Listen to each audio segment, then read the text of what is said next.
वज़ीर-ए-आज़म शहबाज शरीफ ने रावलपिंडी में national aerospace science and technology park का इफ्तिताह कर दिया। तकरीब में अस्करी क़यादत और वफाकी वज़रा भी शरीक।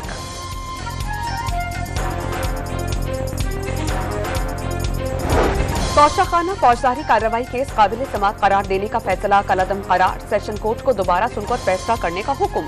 केस दूसरी अदालत मुंतकिल करने की दरख्वास्त मुस्तरद। इस्लामाबाद हाई कोर्ट ने तहरीरी फैसला जारी कर दिया। इस्लामाबाद की डिस्ट्रिक्ट एंड सेशन कोर्ट ने केस में चेयरमैन PTI को कल जाती हैसियत में तलब कर लिया।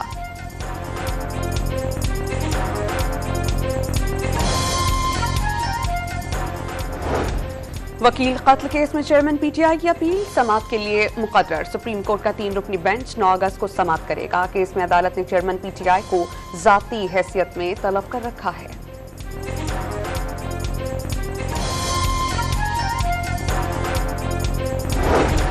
वज़ीर आला सिंध कल मुश्तरका मुफादात काउंसिल के इजलास में शरीक होंगे। मुराद अली शाह वही करेंगे जो सिंध और आवाम के मुफाद में होगा। वज़ीर इत्तलात व नशरियात शर्जील इनाम मेमन की मीडिया से गुफ्तगू।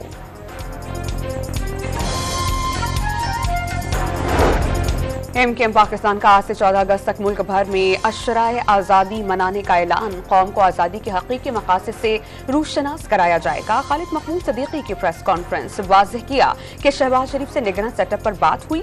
ज़रूरत पड़ने पर निगरान वज़ीर आज़म के लिए किसी का नाम तजवीज़ कर देंगे।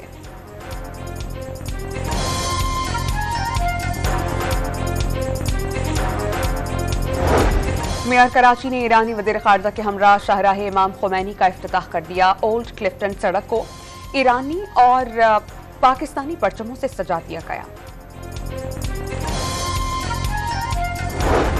मुल्क में रवा हफ्ते महंगाई में 1.30% इजाफा। मजमूई शरह 29.83% तक पहुंच गई।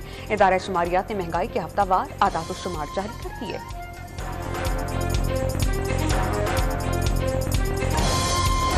और एशिया क्रिकेट कप के टिकट फरोख्त के लिए 10 अगस्त से दस्तयाब होने का इम्कान। इफ्तिताही तकरीब और मैच मुल्तान में होगा।